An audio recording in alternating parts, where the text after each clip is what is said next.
Sugeng rawuh para kadang pada episode Jagat Alit kali ini kita ingin menyambung dari pembahasan Roh Sukmo yang sudah terdahulu, di mana kemarin kita sudah menjelaskan mengenai apa itu yang disebut Roh Sukmo atau Sukmo sendiri.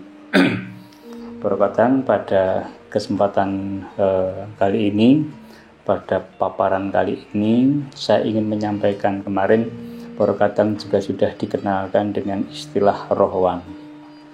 Nah, untuk melengkapi dan supaya bisa di dalam pembahasan lebih lanjut nanti para kadang bisa paham apa itu proses di dalam Roh Sukmo atau Sukmo itu sendiri, maka kali ini saya ingin berbagi apa itu rohwan dan apa peran-perannya di dalamnya. Terkadang rohwan sendiri itu bagian dari roh di dalam tubuh kita yang sungguh-sungguh mengatur khususnya di dalam Sukmo. Jadi rohwan ini tidak berada di dalam roh-roh yang lain, tetapi khusus di dalam Roh Sukmo. Roh ini bersemayam dan mengendalikan segala sesuatunya supaya Sukmo ini bisa mendampingi kita sebagai manusia dan menjalankan dharma di dalam kehidupan. Para kadang di sini saya ingin berbagi, rohwan itu ada 3 di dalamnya. Yang pertama adalah sultaniyah, yang kedua rohaniyah, dan yang ketiga adalah jasmaniyah. Mungkin para kadang juga sudah familiar ya, mengetahui atau mendengar istilah rohaniyah, istilah jasmaniyah, tetapi istilah sultaniyah ini memang jarang diungkap di masyarakat, karena memang ini butuh pemahaman yang luar biasa, butuh perjuangan yang luar biasa untuk memahami kinerja dari rohwan tersebut. Nah, ketiga-tiganya itu disebut rohwan, artinya buah dari roh yang tunggal lalu jamak, dan ini bersemayam di dalam Roh Sukmo tersebut. Terkadang pada kesempatan tayangan sebelumnya saya sudah menggambarkan bagaimana itu yang disebut Sukmo itu adalah badan halus, ya. Dan setelah beberapa penjelasan, ada beberapa kritikan dari masyarakat mengenai hal tersebut, bukan karena materinya, tetapi cara saya menyampaikan. Salah satu yang memberikan masukan kepada saya atau usulan atau pertanyaan, menanyakan kenapa Pak Bagus saat menjelaskan hal-hal mengenai Roh Sukmo pada episode yang lalu itu selalu diulang-ulang. Nah, sehingga rasanya itu hanya pengulangan saja. Ya, para kadang mungkin juga pernah atau niteni dengan penjelasan saya, baik dari episode yang pertama sampai yang terakhir kemarin. Banyak sekali pengulangan yang saya lakukan, bukan karena saya tidak tahu, bukan karena saya tidak paham, tetapi itulah bagaimana saya memahami panjenengan sedaya itu takerannya berbeda-beda. Ada yang memang sekali saja sudah paham, ada yang butuh 2 kali, ada yang butuh 3 kali, atau mungkin butuh beberapa kali supaya apa yang didengarkan itu bisa menep. Ya, saya di sini tidak menjalankan lagu sebagai pengajar, tetapi kita berbagi supaya apa yang saya sampaikan ini sungguh-sungguh bisa rumesep. Pengetahuan yang saya berikan itu tidak utah atau luber tatkala seseorang itu belum siap di dalam kerohaniannya untuk mendengarkan. Maka saya harus sedikit demi sedikit supaya tidak tumpah. Jadi itu gambarannya para kadang. Jadi kenapa saya selalu mengulang-ulang. Mungkin para kadang ada yang bosan ya saya paham sekali. Tetapi ada beberapa kadang yang lain itu yang membutuhkan penjelasan ulang karena beberapa kali saya juga dihubungi, mohon dijelaskan ulang Pak Bagus, mohon dijelaskan ulang. Ya.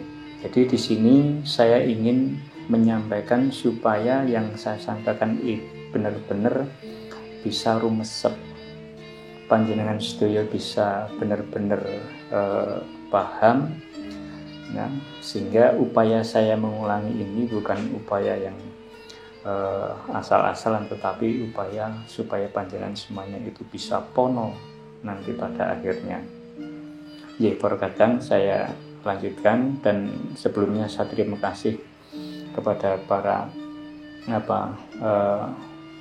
kadang-kadang yang kerso untuk memberi masukan ke saya, dan kali ini saya menjelaskan apa yang sudah saya lakukan supaya ini menjadi perhatian, menjadi pengertian. Ya. Jadi nanti ke depan tetap akan saya lakukan lagi supaya panjenengan semuanya itu menjadi apal mengenai apa yang terjadi. Baik, kita kembali pada pokok bahasan kita pada episode yang kali ini, khusus mengenai rohwan. Jadi tadi sudah saya ulas di muka sebagai prolog. Jadi rohwan itu ada 3 perkataan. Yang pertama itu sultaniyah, yang kedua rohaniyah, dan yang ketiga jasmaniyah. Jadi sukmo kita itu saat menjalankan tugasnya itu kadang di luar sepengetahuan kita, kadang di luar kontrol dari diri kita, itu bergerak dengan sendirinya. Maka jangan heran para kadang, sesungguhnya sukmo itu bergerak tidak selalu seirama dengan badan kita. Mungkin badan kita diam, tapi sukmo itu bisa bergerak-gerak atau mungkin bisa malah pergi kemana-mana.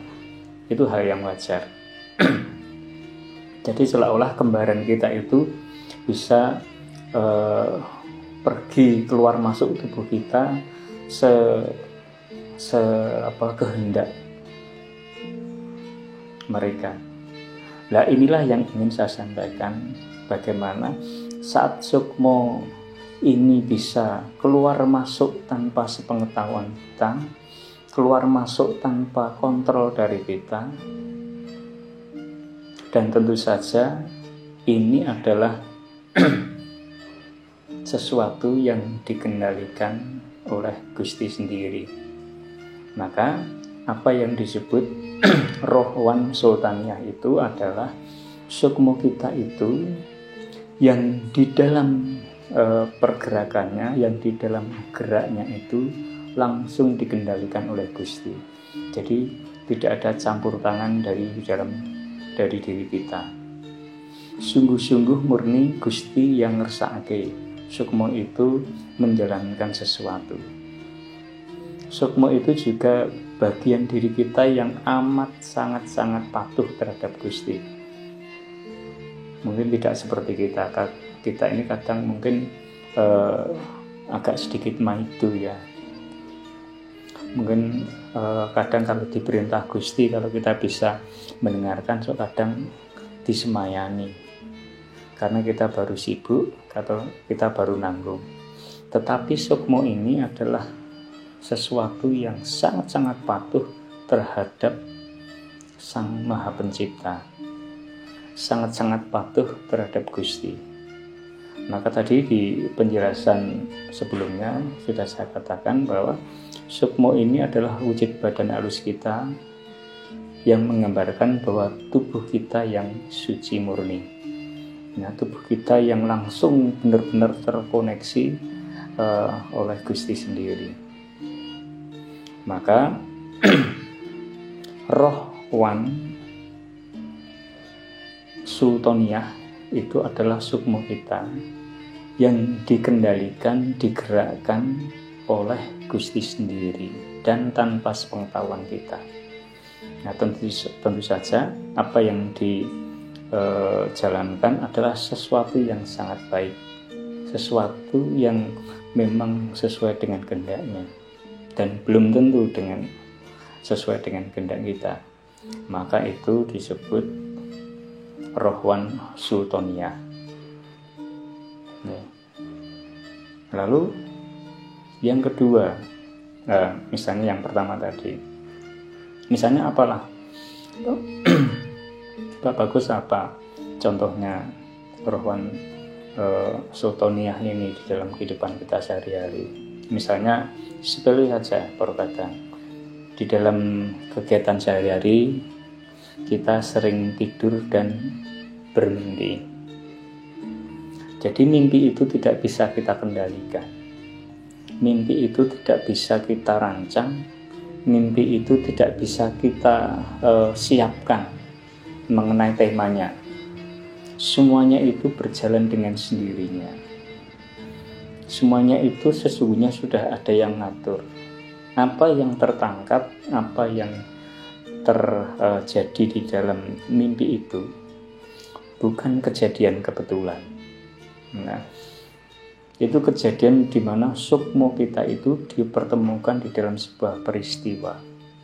Nah, peristiwa yang mungkin tidak bisa sama dengan keadaan yang kasunyatan di dunia ini, tetapi menggambarkan sebuah simbol-simbol bagaimana Gusti itu menjelaskan dengan bahasanya sendiri.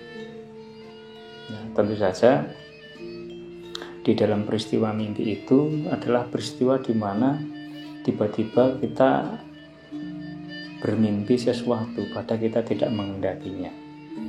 Tiba-tiba kita bermimpi hal apa gitu padahal kita tidak sedang memikirkannya. Nah, apa yang kita temukan, apa yang kita ketahui di dalam peristiwa mimpi itu adalah peristiwa di mana sukmo kita itu keluar masuk dari dalam tubuh kita itu, menjumpai dan bertemu di dalam peristiwa tertentu.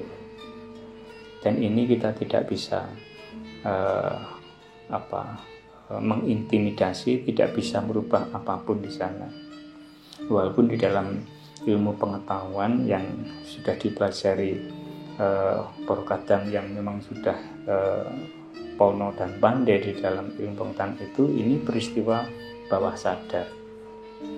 Ya, itu sederhananya seperti itu. Tetapi pembahasan di dalam kerohanian itu ada istilah roh Wan Sultoniah, di mana peristiwa itu adalah peristiwa yang menggambarkan sukmo kita itu yang digerakkan Gusti tanpa sepengetahuan kita dan diarahkan kepada peristiwa yang menuntun kita kepada lampah hidup kita, supaya hidup kita itu waspada, supaya hidup kita itu berhati-hati, supaya hidup kita itu selalu dekat dengan tuntunannya. Itu yang pertama perkataan itu roh Wan Sultoniah. Lalu yang kedua adalah roh Wan Rohaniah. Ini juga peristiwa yang menggerakkan sukmo kita, di mana sukmo ini bisa bergerak itu atas dasar, atas kendali dan atas perintah di dalam proses rohani kita. Jadi rohani kita itu sesungguhnya bisa memerintahkan sukmo-sukmo itu. Nah, asal saja kita bisa menyiapkan diri kita, menyiapkan rohani kita, agar kita itu bisa layak dan pantas untuk memerintah sukmo yang gambaran kita yang suci itu. Jadi rohaniyah adalah sukmo yang diperintah oleh kesadaran rohani kita, karena kita membutuhkan sesuatu. Olah karohanin kita itulah, lampah laku kita itulah yang akhirnya kita sampai bisa terpahamkan mengenai apa saja yang ada di dalam diri kita, terutama hal-hal yang sifatnya rohani. Saat kita itu bisa menjadi pengendali, kita tentu saja bisa mengendalikan sukmo tersebut. Tentu saja rohani yang mapan akan mengarahkan kita pada perbuatan-perbuatan yang baik.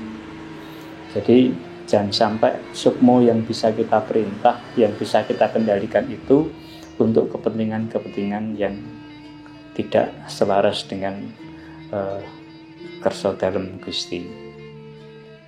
Jadi proses rohani kita perkataan, jadi lampah laku kita saat panjenengan itu melakukan manembah, manekung, itu terhubung sesungguhnya dengan diri panjenengan sendiri.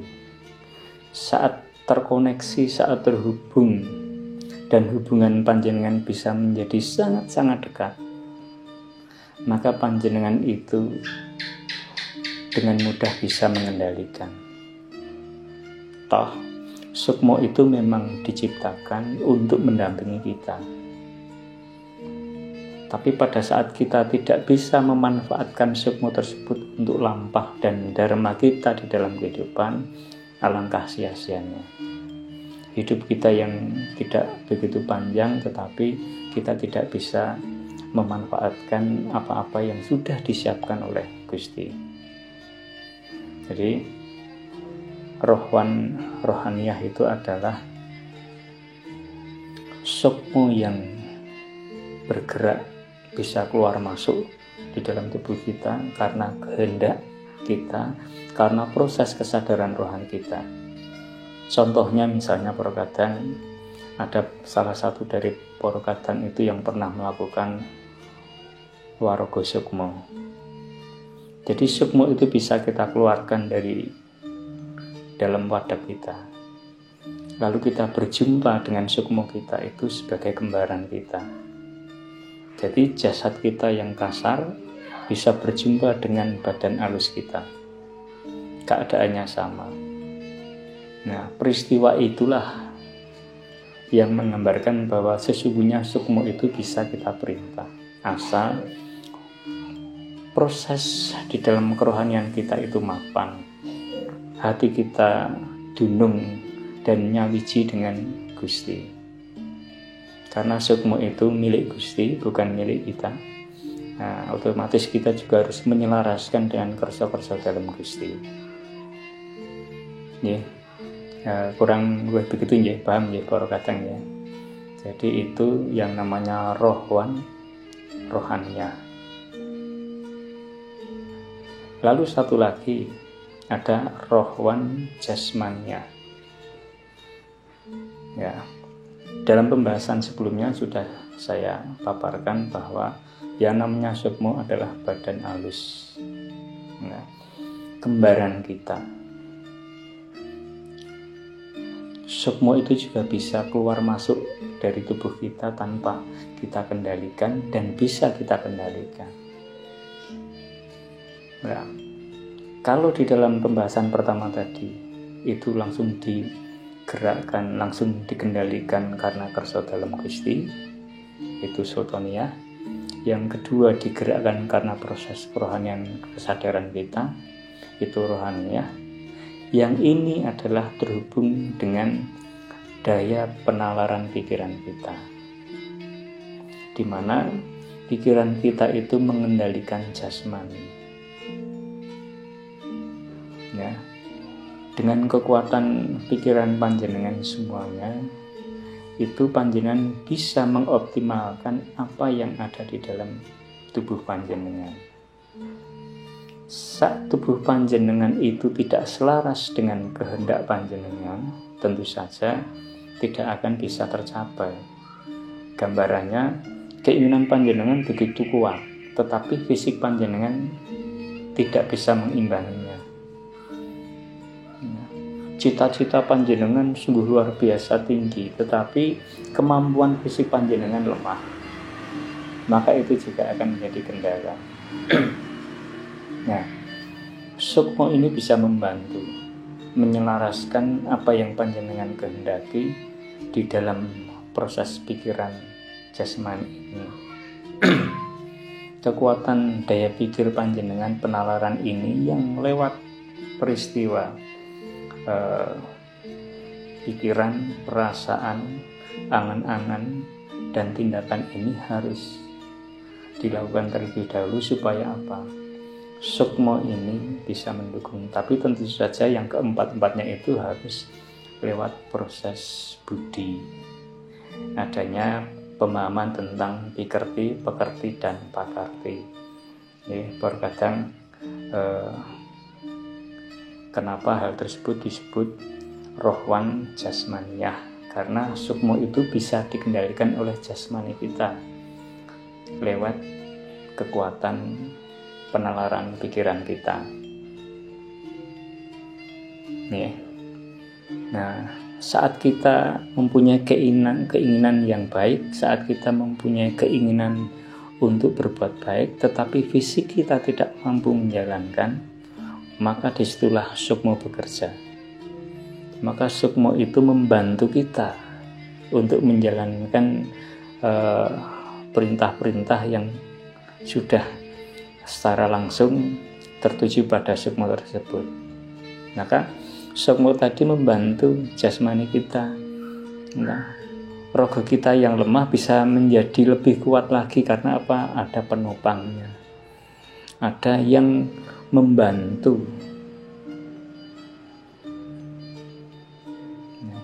Saat pikiran kita lemah, saat pikiran kita suntuk, misalnya menyiapkan misalnya ujian, kita belajar sampai ngantuk dan tidak mampu untuk mengingat-ingat lagi, sehingga kita akhirnya mungkin tertidur. Besok kita harus menyampaikan ujian, ingin menyampaikan di dalam prosesi pendadaran.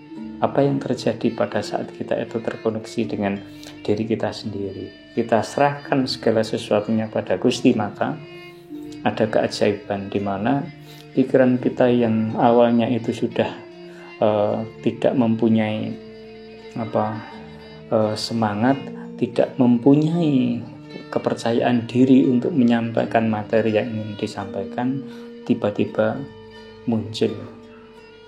Nah, itu yang menggerakkan sukmo kadang. Jadi sukmo itu bisa membantu panjenengan saat panjenengan itu mengalami kelemahan. Nah, tetapi tentu saja kadang juga harus menjalankan laku dan lampah, menyelaraskan diri supaya rohaninya menjadi baik.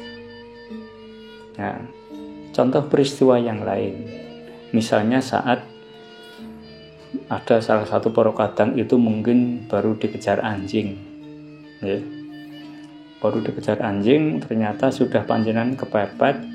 Di depan panjenengan itu ada tembok yang tinggi, mungkin tingginya melebihi kadang, sehingga secara logika panjenengan tidak akan pernah bisa melompati pagar tersebut. Tetapi apa yang terjadi kadang saat panjenengan itu ingin berbuat baik, ingin melindungi diri panjenengan sendiri, maka keajaiban akan terjadi. Panjenengan yang mungkin tubuhnya tidak setinggi pagar itu tiba-tiba bisa melompat. Nah, proses itu menggambarkan apa? Sukmo itu membantu kita saat diri kita itu lemah, saat jasmani kita itu lemah. Tetapi saat kita itu tidak bisa mengetahui, tidak bisa memahami, ya akhirnya kita tidak bisa memanfaatkan apa-apa. Seolah-olah diri kita, manusia ini adalah ya makhluk yang mungkin tidak begitu sempurna di dalam hal-hal tersebut. Tapi sesungguhnya kalau kita menggali, kita mempelajari di dalam jagat alit, banyak sekali yang akan kita temukan. Karena di sana kita menjadi bertemu dengan Sang Maha Pencipta, bertemu dengan Gusti yang akan selalu ngamping-ngampingi kita di dalam menjalankan tugas dan lampah kita. Begitu perkataan yang bisa saya sampaikan mengenai episode Roh Sukmo yang dalam hal ini secara khusus membahas mengenai rohwan. Yang pertama ada rohwan sultaniyah, yang kedua rohwan rohaniyah, dan yang ketiga rohwan jasmaniyah.